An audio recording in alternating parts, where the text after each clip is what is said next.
Lion Galban has been a holistic lifestyle coach and Kinesio-Therapist, teaching and mentoring in various forms for over 22 years.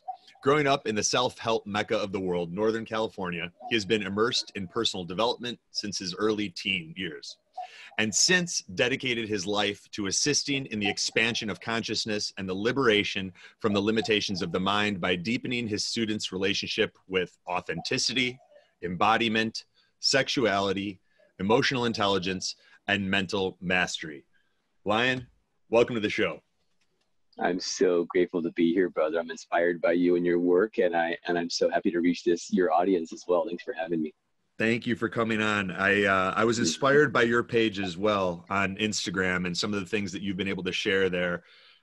My journey was one from being extremely shy as a kid growing up to, in my junior high years, I finally got the courage to ask out a girl. It didn't go so well. And then I found myself in a loop that I wasn't even aware of until recently, where I was perpetually trying to prove myself, to that little junior high Anthony who was afraid to walk up and talk to girls, and, took every possible personal development thing that I could throw at something to come out of my shell. And I'd like to talk about relationships and dynamics, and a little bit about your story and how you got to where you are today, and some of the things that you share that really help men and women in relationships. Wow, that's beautiful. I want to just touch on your story a little bit. I think it's just much like many other men around the world, myself included. I remember my first date. I went and picked her up. She was in a cul-de-sac around the corner. Literally picked her up. We were all playing outside, and I lifted her up, and I was a skinny kid, about maybe 100 pounds, and she was maybe 150. I don't know. And I was running and tripped over my own feet, dropped her on the asphalt, scraped my knee and her elbow, and the date was over. Boom. She went running into her house crying, and I was crushed. It was like, this is my first person I was ever able to express my interest in, who was interested in me, and we had a connection that I destroyed. And so many other men have fallen on their face the same way, or faced difficulties in like expressing their interest and intimacy with other people when they were kids, and it plays out into adult life because the things that we experienced as a child, we didn't have the emotional intelligence skills that we needed back then to properly process the emotions and the thought patterns that come up with that. And if we don't deal with it, if we just ignore it, or we just move on with our life, it doesn't actually go away. Like, this idea of suppressing our feelings is actually compression. And so what feelings are, emotions are an emotional wavelength. They're a vibrational frequency that are palpable, that can be picked up by our body. We can sense them with the sixth sense, which is our capacity to feel energy frequencies. And it might feel, people, they know sadness, they know anger, they know nervousness. And just imagine you're standing in front of a new boss. You've got the job of a lifetime lined up right here. You're really excited about this and you're hopeful, but you're also kind of scared. You don't know if they're going to pick you.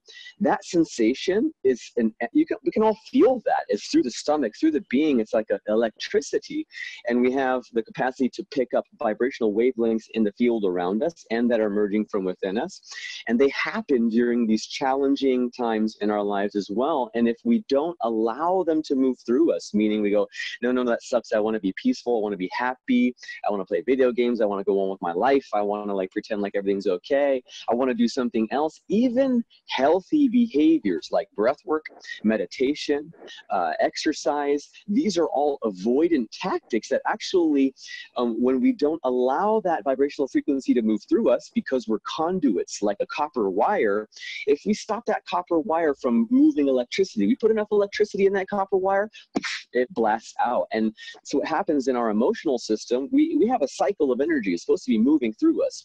And if we stop it, which often stops here, we stop speaking our truth, it often stops also at the solar plexus, just above the belly button, because we feel like we're not going to get what we need, we're not going to be accepted, we block that, the energy can't flow through, and it just suppresses and compresses into the quantum layer of the molecules that make up the matter of our body, because everything fundamentally on the quantum level is la, la, la, la, la, la, la, la, la, la, la. And so if we're suppressing the energy, we actually adjust the energy field within each one of the molecules of the elements of material that make up the human body, and we become become the thing that we don't want to experience. We actually start vibrating at the frequency of whatever that thing was. Maybe it was sadness, maybe it's fear, maybe it's depression. And that sends out a resonant frequency into the field, which continues to manifest situations and people that are at that frequency. If I have a tuning fork at 432 and I tap it and it's in a room full of tuning forks, the other 432 tuning forks will start to vibrate.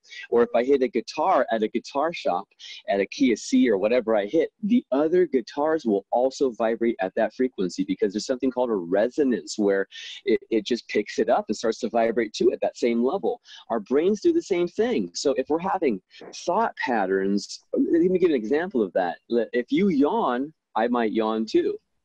If somebody steps up in front of you and they're feeling angry, like there's people who are angry, you get irritated and you start to get angry too. If there's a horny person around you, you might feel that too. That's why we love watching pornography sometimes, because seeing other people who are in that frequency actually creates the vibrational movement or the electrical activity, the neuronal activity in the brain for us as well. So if we're carrying around a wound from childhood where we were rejected or we failed in some way, and we didn't actually move that energy through us, we didn't embody and emote it, then we actually become that frequency and we continue to experience it in some sort of emotional rerun throughout our life. And there is a way out of that though. So the way out of it is we need to emote. That's the only way that we can express our feelings. And many people are not expressing their feelings properly. What they're doing is they're actually narrating their life, you know, and I liken it to like looking at the sunset and watching this beautiful chromotherapy, the different colors, and just like feeling the joy of it, or holding your cell phone up and tinkering with the buttons trying to film it, right? So we're disconnected from the process of emoting. They call them feelings for a reason. We feel them. Many people are thinking about them, and thoughts are always only words in the mind. That's what a thought is. It's only words in the mind. It's always that. Anytime you have a thought, you're using language in your brain. When we're feeling, we're using our mind to direct our awareness to the palpable sensations. We're seeing imagery, we're becoming present. Okay, so when we're feeling, we're sensing, we're in perceiving and presence. That is one experience, and it's using this biological antenna, the body that our consciousness is walking around in, to pick up the frequencies that are emerging from our own quantum level and that are in the field around us. Now, the field around us is just like there's light waves, gamma waves, magnetic field, there's gravity, there's sound waves, there's cell phone, there's Wi-Fi. Now imagine if we could see these things and they all had like a little filmic layer. We literally could be a bog around us. We couldn't see 1 foot in front of us because there's so much in the field around us, but we can tune our biological antenna like a radio to pick up certain energies. Like you can start to feel happy just by using concentration and just trying to feel happy, and an energy comes through you of joy because you're actually tuning your antenna suit, your biological antenna, to feel happiness. And this is the process of emoting. Okay, it is directing the mind's awareness to the palpable sensations of energy that we typically associate with particular emotions. Just allowing yourself to feel it, and embodying it means moving with it. So if somebody's angry, they're like, ah. If they're joyous, they're like, ah. If we see a person run through the finish line and they put their hands in the air like this, ah, it's a universal language we all understand, and we can feel it too. Ah, they're elated, they're so stoked, they just won, right? And the reason why we all understand this is because the physical expression of energy is actually the most natural thing that we all have. It's built into us. It's an innate capacity that we've stifled since we're children, and we've moved into and across the board throughout the world has been westernized to prioritize the intellect, and we talk about so that we can either explain or understand our feelings. So psychotherapy, or what we typically do, is I'll call a buddy and be like, hey, this happened and I'm feeling super upset. Well, you know, that this person did this and I'm really angry. This is all talking. Right. This is explaining to somebody else, or I talk to myself about it and I think about it in the attempt to understand. So what are those two processes? It's explaining or understanding. Those two things are not emoting. Emoting is a separate process, right? So if we want to move that energy and become a clear vessel so that we can actually not hold on to that stuff and stagnate it at these energy blockage points within our being, we've got to actually let ourselves move that energy. And there's this Japanese performance art called Butoh. You should Google that, okay? And what they do is they encapsulate the grotesque as a means to elicit an emotional response in the viewer, but the actual performer, what they're doing is they're feeling the energy inside themselves, and they're giving it physical form. And who knows what the hell it looks like? It doesn't matter. This is not about a performance. This is about really feeling. And so you want to make sure that the movements that you're doing to emote are actually being fueled by the feeling itself. So let's say you had nervousness as a child, you felt a little bit of self-consciousness, that has a particular vibration. And every story that we have about life in general has a wavelength associated with it, every single word. So if I say stop versus go, it means something different, but each one, it feels different because it has a different wavelength. The characters of letters are actually just symbols representing a particular wavelength, just like 432 hertz is representing a particular pattern of wavelength activity, how high and low it moves at what frequency. Language is the same thing. We don't think of it that way, but every single word, hate, has a particular frequency, you know? And so what we want to do is we want to allow that energy to be the fuel for the movements. And just like when we drive our car around, we use gasoline. When we emote from the place of that emotion becomes the fuel for those physical movements, especially if you can palpably sense that emotion while you're moving, right? You can feel it. Ah! If you're hitting pillows and you're angry and you're screaming, you're banging a sledgehammer against the tire, you're punching the punching bag with fury, eventually you don't have any anger left. You're exhausted physically, but also you're just like, it would be ridiculous for me to continue trying to rage out because this stuff is definitely not there. The same thing is true with sex. If we make love for 6 hours on end and I can do that because I don't ejaculate anymore, it's just eventually you're just like, why are we doing this now? Like we literally have just like, we're just doing it for mechanics now, or it's just novel. And so the same thing is true for our emotional expression, is that the fuel gets used. When we drive our car, the fuel gets used, the gasoline is gone. And the same thing is true for our emotional energy. But it's important to note that when we drive our car around, we don't do it just to get rid of gasoline. Who drives their car around just to use fuel? I mean, it's ridiculous. It costs a lot of money these days. We don't want to emote just to get rid of our feelings, right? Because our feelings are our internal guides, our internal gurus. They're pointing a finger to an underlying issue that needs to be addressed. We need to use our psychology and we need to observe the energies as they're moving through us without the language center present. What we want to do is we want to use our mind and direct awareness to the subtle nuances of the feeling and truly try to understand what they really are. Typically, people are like, I don't like this. I don't want it. Life sucks. It could be like this. It should be like this. It would have been. Maybe your girlfriend breaks up with you. Though that use of language is indicative of a mentality of rejection of what's happening. It's not acceptance. It's pushing it away. I don't like being sad and it sucks. And what that's doing is it's creating a slight separation from that energy and a resistance in you to it. It's subtle, but it's stopping it from fully expressing. And so many people are thinking of emotional release. No. It's emotional unleashing. We want to really feel them more fully through us, and that's how we can understand their intuitive hits. They can give us the information that they have to offer us. They each have a pearl of wisdom. No emotion is invaluable. No emotion is bad. It is the way the human mind relates to it that is toxic or destructive. But the feelings themselves, if we increase our bandwidth and our capacity to actually feel high levels of intensity, greater levels in a shorter period of time, a much wider bandwidth is to a greater range, then the way that we start expressing these feelings becomes healthy. And also we allow them to move through us, and they give us some real deep insights into the human experience that could help us to understand what were the traumas from the past that I'm carrying, what are the stories and beliefs that I tell myself about love, about my own value, about my worth, about the size of my penis or my capacity identity or what other people think about me or the nature of women and sexuality, all those stories, those beliefs actually shape our reality.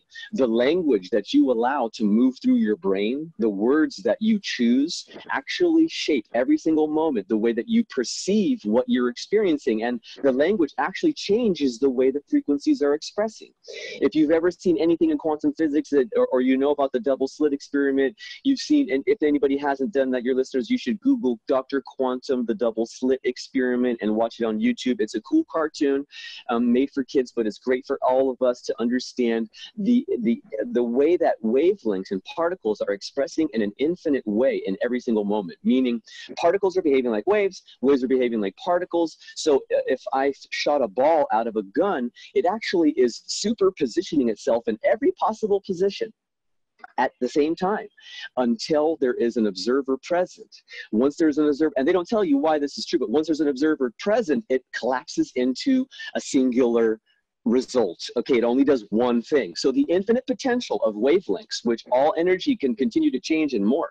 So our emotions, the vibrational frequencies, the ones you can feel, if you don't use language in your mind, it will shift and change into something else because it has an infinite potential, and it's also influenced by its own expression and the thought patterns that we have. Why does that ball that I shoot out of my gun only do one thing when I'm observing it? And you'll see this inside of these experiments that they explain in Dr. Quantum's explanation of the double slit theory, but he doesn't explain, and no other quantum physicist explains, why is this so? Why? Because the limited perspective of the individual observing collapses the potential based on what they believe is possible. So right now, my body is superpositioning itself in every possible position.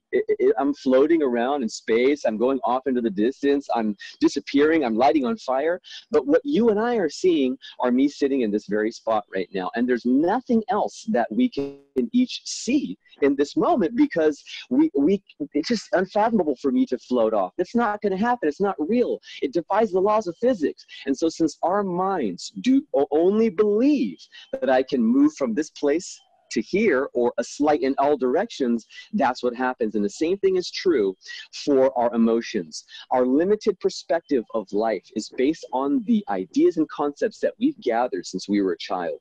And these limited perspectives are basically what we know to be true of reality, the stories that we've told ourselves based on what other people have told us, the wounds we carry, the ideas from a myopic academia, corporate consumer programming, religious dogma, your family traditions, and the things that you've carried from the generations of your grandparents, you know, from the time that they were living in strife and challenge. We carry these ideas around with us unknowingly, and they're shaping our beliefs and perceptions. And our beliefs and perceptions are more important than reality in itself. They're more impactful on us and other people. They shape our behavior, the way that we embody in life. If you believe that you can eat a strawberry, the universe puts strawberries in your mouth. You have strawberries in your mouth sometimes. If you don't believe that you can eat rocks, you never have a rock in your mouth. The universe never puts rocks in your mouth. And the same thing is true because it changes the way you embody. You never actually move yourself to a rock and put it in your mouth. The same thing is true for your personal relationships with women or men or whoever you're interested in exploring a romance. If you don't believe that you have the capacity to manifest a 10 out of 10 or multiple 10 out of 10s in your life and having these twin flames around you who know about each other, transparent relationships that are beautiful and fruitful with all of your erotic fantasies coming to life, if you don't believe that can happen for you, then it can't happen because you change the way that you embody in space. And as we move ourselves through space, space is reacting to us. There's a direct formula, a direct correlation between our beliefs about life and the way that we embody and what the universe brings us, the experiences in our life. So if my beliefs, and actually the direct experience in that moment too, how does it elicit new thought patterns and feelings within me? If a dog walks into the room and you've been bitten by dogs, even if it's a cute little puppy, you're having a fearful experience. Neurological stuff is happening, hormones are released, neurotransmitters, you're feeling fear. When I see the puppy, I'm like super stoked. So we're each having a completely different experience in the exact same situation. And that's way more impactful on all of us, is how we're perceiving every single moment. And so how do you shape the way you perceive yourself in life? Well, one is we need to purge out those emotions that are stored within the system. We got to empty the cup if we want to be present and empty and and able to fill that cup with the new energies that are emerging in our explorations of life. That's number one, right? We can't have old stuff there filling the system. The SD card, the RAM or ROM only has so much space. We have to get out of some of the stuff. We hit delete, get rid of those old files that are no longer serving us. We need to delete operating system 1.0 and create a new system of the way that we interact with life so that we can start to experience something different. And reprogramming the mind is part of the subconscious. We have to get into the subconscious mind and the conscious mind. There's two parts of the mind. 90% of your life experience is controlled by your subconscious. So what does that mean? I just got back here to Bali about 2 months ago after living in Thailand, Koh Phangan, on the beach. I was right out there on the beach. I had a balcony that actually was over the ocean. It was gorgeous. Open up the doors, the windows right there, and it's just boof, boof. After 3 days of lulling myself to sleep with the sound of the waves, of sitting at my computer and just like, wow, the ocean, wow, it's so beautiful. After 3 days, I didn't even hear the waves anymore. And the same thing is true for people who travel to work. If you're driving inside of traffic, you will end up getting in your car. You don't even remember putting your key inside. All of a sudden, you're at your desk. You don't even know how you got there because the subconscious mind is taking out all the things that it doesn't think is important, okay? And what it's doing is it's making decisions based on threats and making decisions based on efficiency, and it's creating patterns. It's like, okay, this is the thing that always happens here. It's not important. And so these ideas that the subconscious has are actually trying to help us so that we can continue to perform whatever it is we want to perform in life. The neurological structure of the brain is what makes up the subconscious patterning. The thought patterns that happen automatically, the thoughts that are controlling the way that we think consciously and behave are based on the very structure of the brain itself. And so we can repattern through incident-dependent neuroplasticity, IDNP. And it speaks to the supple plastic nature of the brain and how it can continue to shift and morph and change according to where we direct our awareness, our intention, our thoughts, and our behaviors, our feelings. Where we direct our awareness and our thoughts and our behaviors actually starts, the nerves are kind of like the supple root system of a banyan tree in the river. If the river changes its direction and the roots on this side are no longer getting water, they wither away. And the roots where water is get bigger and thicker, and because they still need to feed information or water to the tree, right? So the brain's the same way. If I am trying to learn how to write my name, when I'm a kid with a crayon, it's a mess. It's just, it doesn't look like anything. And over time, what your brain has done, because you've practiced over and over, it has arranged the neurons in a certain way so that you can do that without even thinking about it. And now you can sign your name in script writing while talking to somebody else, and it looks beautiful. The same thing walking downstairs. You had to hold your mama's hand and the rail and go and think left foot down, right foot down, left foot down. And it was really stumbly. And now you can hold 2 bags of groceries, talking to your homeboy, and be at the bottom without even acknowledging for a second consciously that you just walked downstairs. And the brain is conspiring to help us. And this is an example of how the universe is conspiring to help us. And how does this happen? You can think of it as an arrangement of a piping system. If I have a pipe that goes, or I have a pipe that goes, whoop, straight down, or I have a really thin pipe or a fat pipe. If I drop balls in there or water, which pipe is the water going to choose? The one that's widest with the least resistance and the most pipes going straight to that path, to that thought pattern. It's not going to take the long route, okay? And that's what happens with our brain. If I think about love and gratitude, if I think about altruism, if I behave altruistically, if I keep high vibrations in my system all the time, then what I do is I start to bring more neurons and the synaptic cleft closer together, more neurons, thicker bundles and fibers, just like our muscles when we work out. They get more fibers that are bundled together. They create superhighways for information. And the more often I do that, usually after about 30 days of it, it becomes solidified. And this process happens effortlessly. So your ritual becomes habitual. The things that you actually try to do on a regular basis become just like natural habit that you just do without even trying, right? And they just become your natural state of being. Ritual becomes habitual. These ways of feeling, thinking, and being become very natural for you. But it's important to remember that this is a spiritual bypassing technique if you do not do essential steps. Step 1, which is emoting. And how do we emote? We emote by embodying and expressing physically, okay? We emote by embodying, by feeling the energy within us palpably as a sensation, allowing it to move through us in its fullness, and then giving physical expression to it. And there are some other mechanical techniques that are repetitions of movement that can unlock the flow of that energy, but the goal is to go into a cathartic release of that energy that has physical form. This is the embodiment of the energy of emotion. This is what emotion, energy in motion. Okay, emotion. That's why they call it that. It's not about thinking about it and doing these like mental exercises to try to reprogram your brain. If you want to do that later on, because if you don't emote the energy, it's still there in the system. If you avert your gaze away from something, if you ignore it, if you suppress it, if you try to move towards higher vibrational frequencies of joy and peace and love and gratitude, all you do is put a Band-Aid on a bullet wound, okay, and it's going to fester, okay? If you can't see the wound, it doesn't mean it goes away. It actually creates a larger problem if you ignore it. If you've got a major disease in the body, it's the same as in an emotional system. It creates secondary problems, infections, and toxicity of the emotional system. And so that's what gets in the way of our new explorations of creativity. Allow the energy to move through you. Once you've done that, at the end of that process, you'll hear all these stories and ideas about life. And that's where we get the finger starts being pointed to the underlying subconscious issue. We don't get to see the subconscious. That's why they call it subconscious, okay? Once it's in the conscious mind, it's conscious, okay? You don't ever get to see the subconscious. If you can think it, if you go like, oh, I think my subconscious program is this, that's not subconscious anymore. So how do we bring the subconscious, those thoughts, into the conscious so it's no longer subconscious? Is we listen to the stories that our mind tells us. If it says, that person doesn't love me, if I say that like this, maybe my girl broke up with me, she doesn't care about me, or she does something like put the wet towel on the bed, you don't care about what I have to say. That particular story my brain tells me, I can look at it and create a larger blanket statement. People don't care about me. People don't care about what I have to say. Create a larger statement. I'm not lovable. I'm not of value. I don't have anything that anybody would ever want to hear. That's the larger underlying subconscious belief that we have. And so what we want to do is listen to the stories, because those are our pathway to actually creating long-standing healing in the psychology, because we want to reprogram our brain.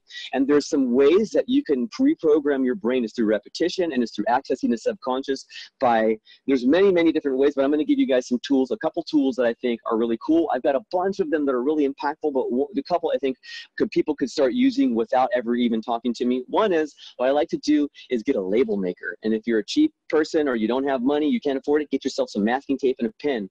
And you want to find out, what is my subconscious story, the true core wound belief that I have, I'm not lovable. And you want to create a concise and clear, believable, true statement that is the truth about that. And you can't get to the truth until you're accessing your higher consciousness. So you want to do something like meditation and breath work and clear the system when you're not triggered, and you want to ask yourself, what's truth about this? And that statement needs to be believable and true. It cannot be embellished. I'm the most lovable person in the world. That's bullshit, and you're going to know that, and your mind's not going to believe that. Your subconscious is not going to reject it. So make it, okay, I have a lot of amazing qualities. I have a lot that I love about myself, and I have a lot other people love me too. So I would whittle that down into a very concise statement, and I would make a mantra. And I would say, take that mantra and I would put it on labels, or I'd put it on some masking tape. And what you want to do is you want to put it where you're not going to read it, but you're going to see it all the time. So for example, on your speedometer, in your car, where you reach for the door handle, above the doorknob in your bedroom, on your mirror. Don't read these. Just let your mind see it. Let your eyes see it in the periphery. And what that's going to do is going to access the subconscious. This is how corporate consumer psychology programs us. A repetition of information that you don't even acknowledge is happening. Sometimes it comes at a rapid frame rate that the eye can't even acknowledge that it's seeing, but the brain sees it. And that's how it gets into the subconscious. And so we can use the same tools and program our own. And it is our responsibility to program every facet of our psychology. And if you don't take full responsibility for that, the world's going to do it for you. Okay. And that's something that we all need to get super clear on. I'm going to say it again because your listeners need to hear this. It is your responsibility to program every facet of your mind, because if you do not, the world is going to do it for you, and they do not have your spiritual, emotional, and psychological well-being in mind. They are profit-driven. And so corporate consumer psychology is going to feed you whatever information it needs to make you feel less than, disempowered, disconnected from your true self, your authenticity, so that you'll buy shit to try to make yourself feel better. That's the whole name of the game there. It's consumerism. Okay, and so if we elevate above that by doing our own emotional process, then we can start to see what is the truth about us and who we really are and how we want to behave in life. And this is the pathway to our authenticity. And I want to segue into that and say that our authenticity is the single most important gift that we have, the most important power that we have. Many men have come to me and they want to, because I practice polyamory. Now that I've become empowered, I can create any kind of romantic and sexual fantasy relationship that I want. I've got a goddess 10 out of 10 partner and lovers around the world, and we share. It's open, it's communication. Anything I can think of, we can experience together. And men are inspired by this. All the guys in my community and people around the world, they see me in social situations. It's whenever I feel a resonance with somebody, man, woman, doesn't matter, whoever I feel connected to, boom, we're bonded and we're in love with each other. We got sacred sister brotherhood immediately, and people see that, how the F do you do that? And so they've come to me, and many men have come to me and said, how do I be more masculine? And what I have helped them to understand is that, yes, masculinity is important. So is femininity, soft and strong, tough and tender. This emergence of the two of them, or convergence. And the convergence of our spiritual essence, the higher aspect of our wisdom, the higher vision, and also that vibrational energy of emotionality combined with the primal animal.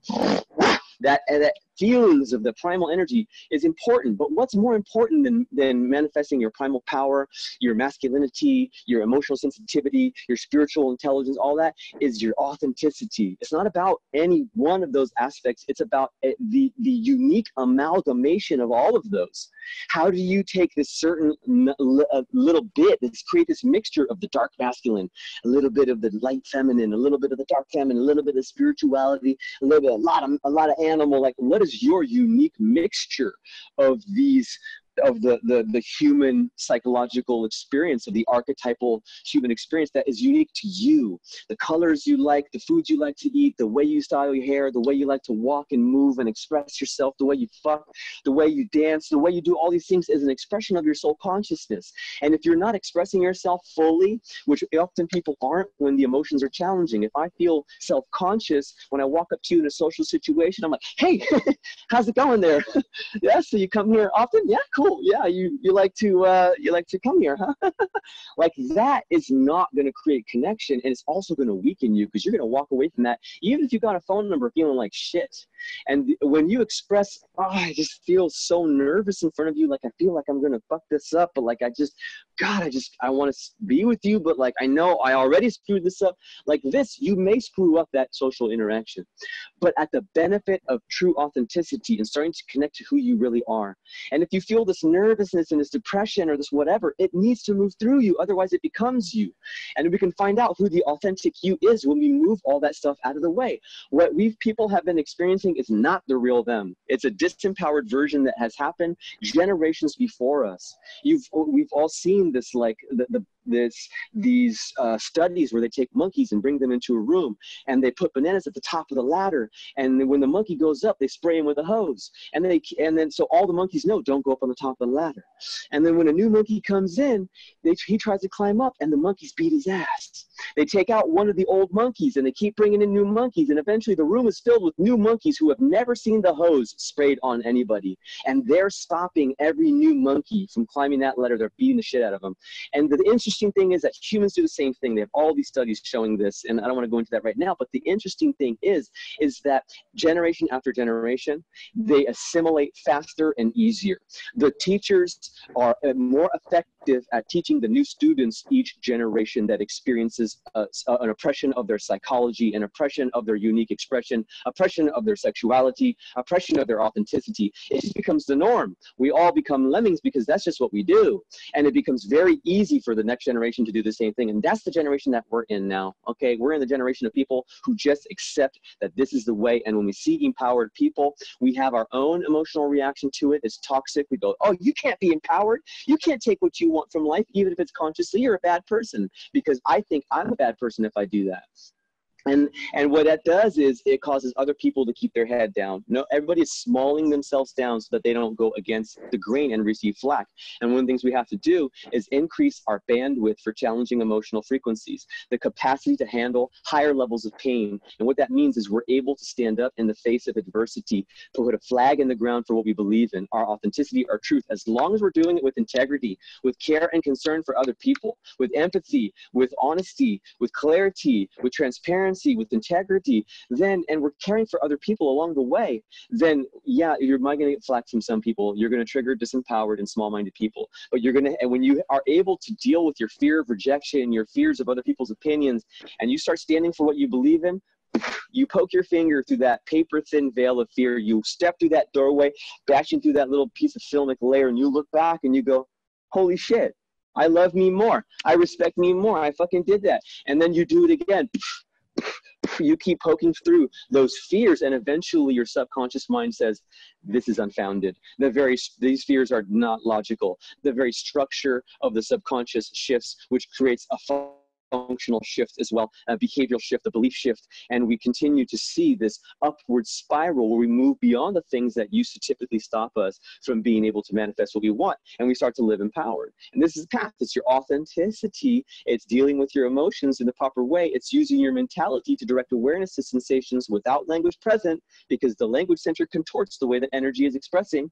It really shapes it. It creates a box around it. You know, if we have an emotion, like I talked about earlier, where we step in front of a boss and we feel nervousness, energy in the stomach. When I call it nervousness, that's what it is for me. Collectively, we've all agreed, we give it this emotional label, but we also collectively agreed it's okay to kill all the Jews. It's okay to kill all the blacks and enslave them. It's okay to do this and that. It's okay to whatever. Like, we're collectively, we look back and go, fuck, that was really archaic and stupid. The same thing is true with our emotional labels. Although we agree it's nervousness, it doesn't necessarily mean it's true. And when we suspend our thought patterns and the words in our mind, and we allow ourselves to feel it without that language, then we're allowed to feel unity with that energy. And in the union with it, it begins to express fully and morph and change. Now, why does language collapse the infinite potential of wavelengths into a singular occurrence? Because language is a dualistic tool. You might have heard of non-dualism, the idea of unification, that night and day is one process, that death and birth is part of one process, that, you can't have one without the other. You can't have man without woman, right? So this is this idea of oneness, consciousness, of non-duality. Well, language itself is a dualistic tool. One word only has meaning because it negates the meaning of all other words. One letter only means something because it doesn't mean another letter. Okay, so the word one or the word two only means something because it doesn't mean 3 or 4 or 0. It only has its own particular meaning. And so it's separating itself from everything else. The framework itself is separate. It means like only this. We use it and we bring it together to create sentences and ideas. But if we go down to the fundamental framework, it is a dualistic tool. And so we're trying to understand, which means we're thinking and using language, a oneness consciousness by using a tool that is dualistic. And so we need to step away from that. And that tool itself has also been infiltrated by subconscious programming, right? It's just like the limited perspective of our own mind and the limitations of the human mind. We can step above that stuff by allowing the energy to move through us in its fullness without having any language present. And this is the medicine, is learning how to step into a shamanic state of mind and to be able to feel the palpable sensations of energy. And many men that I work with have told me they can't feel. They intellectualize love. Well, I asked them, what is love? Well, I respect her and I care about her and I'm committed and I'm not going to leave her and I want her and desire her. And it's like, so that's not love, brother. Love is a palpable sensation. It's like an outpouring, a glowing sensation, tingling, pulsation is beautiful. It's hard to explain. It's like a pleasure. It's almost orgasmic that moves from the core of you and goes up from the heart to the throat, down into the loins. And the love itself can create an erection, and it's crazy the way it feels. And every other emotional frequency has a palpable sensation. But many people can't feel higher vibrational frequencies. We can only feel the animal biological responses, which come from, neurotransmitters and hormones, oxytocin or stress hormones or whatever. When we're angry, we're in fear, we're sad, we're irritated. Those are biological responses, but there are higher vibrational frequencies that are only palpable through a sensitive person. And if you can't feel, then you need to start doing emotional meditations. You need to look at what emotion is blocked inside of you, because something happened in the past when you didn't have the proper emotional intelligence skills to process your feelings. And that became a blockage in you. You stuffed those feelings, and it's actually inside of you in one area of your physiology or just outside of that in your auric field, and you can sense it, and you can start doing work around it and move that energy so that you have a free flow through the system again, where all of the chakras down the midline are actually aligned, and energy can move from your sex past the solar plexus, which blocks when we feel like we're not going to get what we need or not accepted, and allow our sex energy to go up into our heart, where we can connect our making love rather than just the animal primal physical movements, and our heart can attach and our sex to the infinite wisdom of the third eye and higher consciousness. Because if we open up the energies under the blockages here, you can start to speak like me, think like I'm just speaking without even thinking. I'm just letting information come in and right out of me, and in front of a camera, in front of people, in front of a new person. All this, if you can't do that, if you can't sing, if you can't if you can't just open up your throat, it's because this energy center is blocked. And once we learn where our traumas are stored, where our past challenging experiences have blocked the energy, we can open that energy center, creating a free flow. And that's when all of us can be embodied. All aspects of the human psyche and human energy experience can be embodied and expressed out in the world. And I'll leave you by saying that the way that the energy moves through us, the way we can, is by feeling it. And how we feel, the energy that we feel without language, informs us. It gives us an intuitive hit beyond language in the mind. It creates an understanding that is just, we don't know how we know, we just know. And that's your intuition. It's your gut feeling. That's your internal guidance system. That's your internal compass. And that will change the way that you embody in life. And changing the way that you embody in life, how you move matter through space, how you interact, how you talk, how you move matter, how you move other things, how you move with people, changes what you experience, changes what your life gives you. That was awesome. I've never experienced anything like that. I've done 152 podcasts. Amazing, amazing job. Stream of consciousness, incredibly clear and excellent verbal articulation. Just two quick questions. One, for a guy who's hearing all of this and recognizes that he needs that, if he said, Lion, what's one daily practice that I should do if I know I need to get that energy moving? Is it, you mentioned emotional meditations. What would you tell that man to do? Okay, I'm going to give you two. Okay, the first one is you need to do a self-pleasure practice. You need to learn how to create sexual energy within yourself without pornography or fantasy.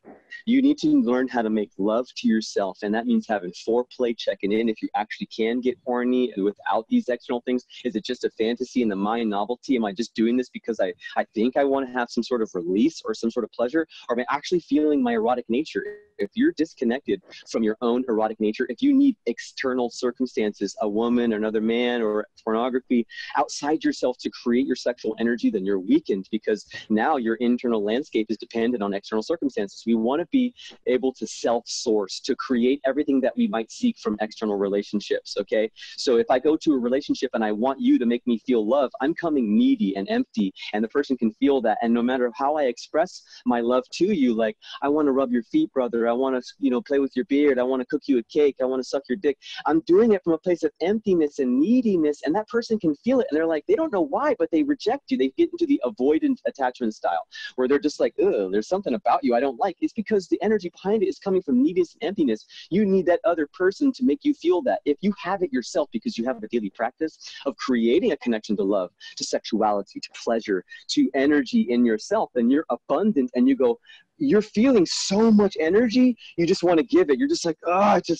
love you so much, and I just want to make you feel them as amazing as I do. That's totally different, right? Just starting to express it and emote towards somebody what is actually authentically moving through you creates a resonance. The vibrations start to change in their inside of their molecules to resonate at the same frequency, and you create connection. Whereas before, we'll always end up over and over getting rejected.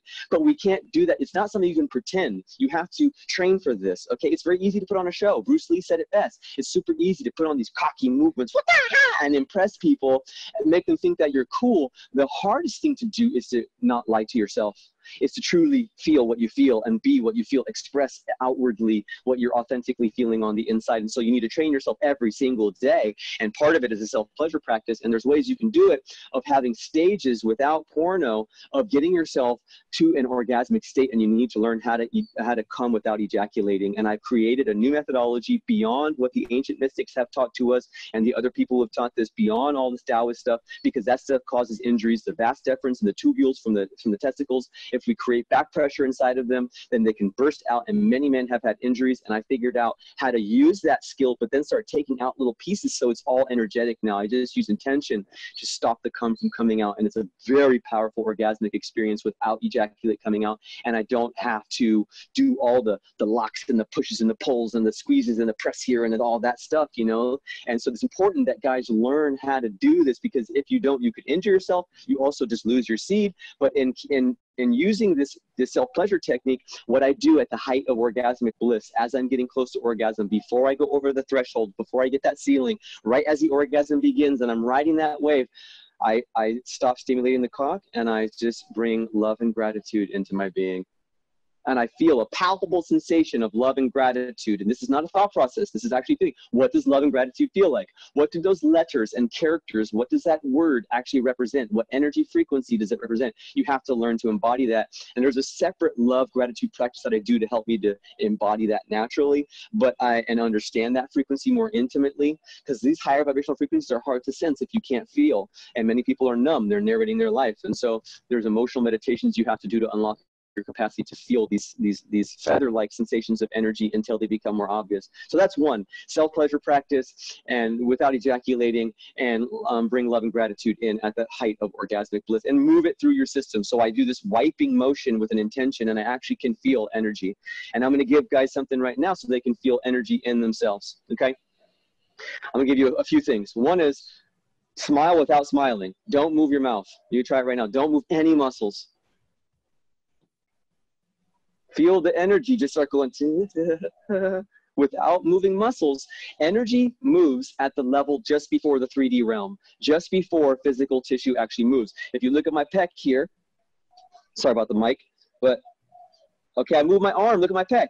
If I use less, okay, let's say I'm using 15 hertz or 15 volts. If I use less, my hand wants to move, but just my pec. If I use only 10 volts, the pec doesn't move, just the energy starts to activate. Just the energy. So same as the face, when I'm trying to do inner smile, I'm about to move the cheeks. They're about to start moving, but just before tissue actually moves is the level at which energy starts to activate. And we can palpably feel that when we practice on many different levels throughout the system, right? And this is just a simple one, the inner smile. And so you will need to learn how to activate energy. And I'm going to give you guys a tool how to bring energy into your body right now. What I'm going to do is I'm going to close the epiglottis, which is the little flap that when I swallow, it closes to keep liquid out of my lungs, because the lung pipe is in the front. Bad design. They didn't consult me before they did that. But there's a flap that goes over the top there that closes when we swallow.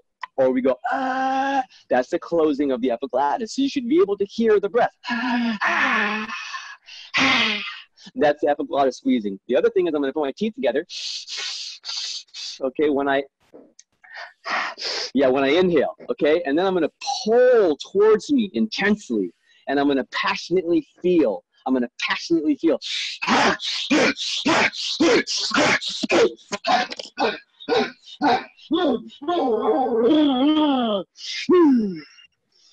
My hairs are standing up. You can see electricity, my chicken skin, electricity. So just to describe to the listeners, you were driving your elbows in toward your sides, your mouth was open, your teeth were closed, and you were almost like sucking air in as you pulled the energy towards you, and then repeated over and over again. So you're inhaling like as you pulled your elbows. Okay. Yeah. Right. So I'm exhaling as I pull my elbows. Okay. Yes, and then in through the teeth. Okay, and I'm pumping. It's almost like that kind of action you would do if you were making a derogatory sex motion. Hey, you know, like pulling your elbows in, right? Okay, cool, yeah. So that action with intensity actually creates energy inside yourself. And I forgot this is a podcast. So what I was showing early with the pectoral and arm movement was I was showing how we do that funny thing in the gym where we make our pecs move. And that's the movement of that tissue means that we have brought the electrical activity high enough that it's surpassed the level of energy and frequency and brought it into the tissue. And tissue movement in the 3D world is so obvious and loud that it's hard for us to sense the more subtle experiences. The same thing is true if language is present in the mind. It's hard for us to feel the emotions of palpable emotion within ourselves because the language center is so freaking loud. The silent witness consciousness, which is the aspect of our psyche, an aspect of our being that is timeless, that is part of the consciousness of all living things, that creates the plants and the sun and everything, is so quiet compared to the ego consciousness, which we've created since our childhood, predominantly from year 1 to 7. The ideas and concepts which are speaking through language in the mind is so loud in our internal experience that it becomes challenging to hear or to see and feel and understand the silent aspect of our consciousness that is actually watching the ego and watching the thoughts and the feelings. It's perceiving all these things that is separate from them. That is the true us. Many people are identifying with their thoughts and their feelings, their body, their property, and their actions. Okay? People are identifying with their thoughts, their feelings, their body, their emotions, their property, their actions, right? And that is a false identity. Those are just one finger on the hand. They're a part of who you are. If I take your job away, you are still you. Okay, if you're not a son anymore, your parents die, you're still you. If you don't have this partner anymore, you're not a lover anymore, you're still you.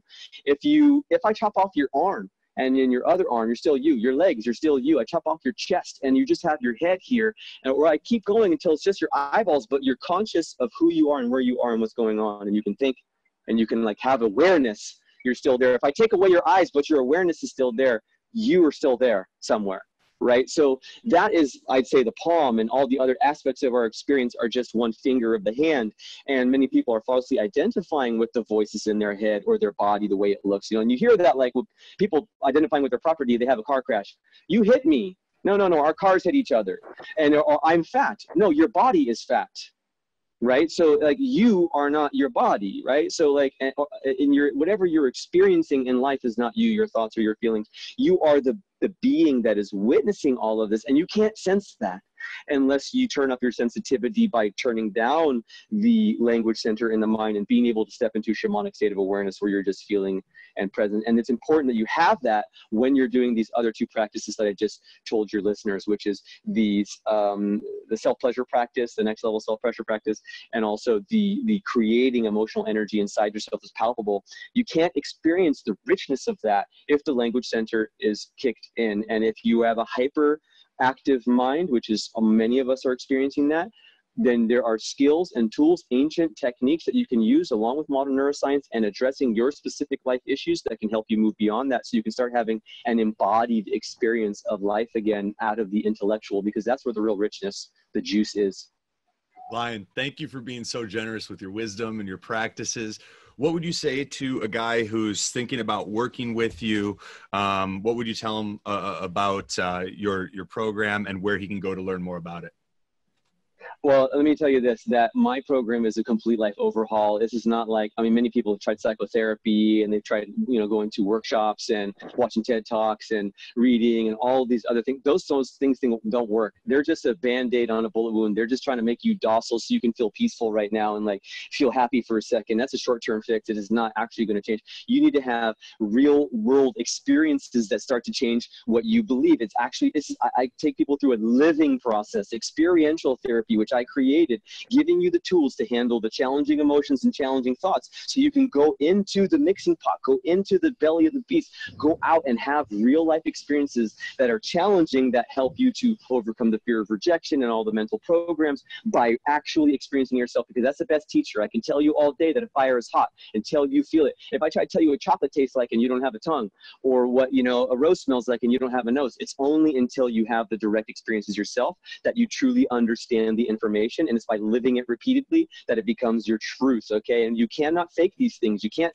think your way into embodiment or masculinity or health, or it is an embodiment thing. You actually have to experience it from within the viscera of your own body and repeat it over and over until it becomes who you are. So your authentic expression of self can be love and gratitude and power and all those things. And so I'd say, if you want to work with me, you need to be ready for a full life overhaul. You can't come to me with some wishy-washy commitment. You need to be ready to dive in super deep. And what I want to offer to the men who, or women who are your listeners, is I want to offer you guys a gift of 20% off of anything that I do. You just go to my website right now. The web address is intomeic.love. It's going to change eventually, but right now it's intomeic.love.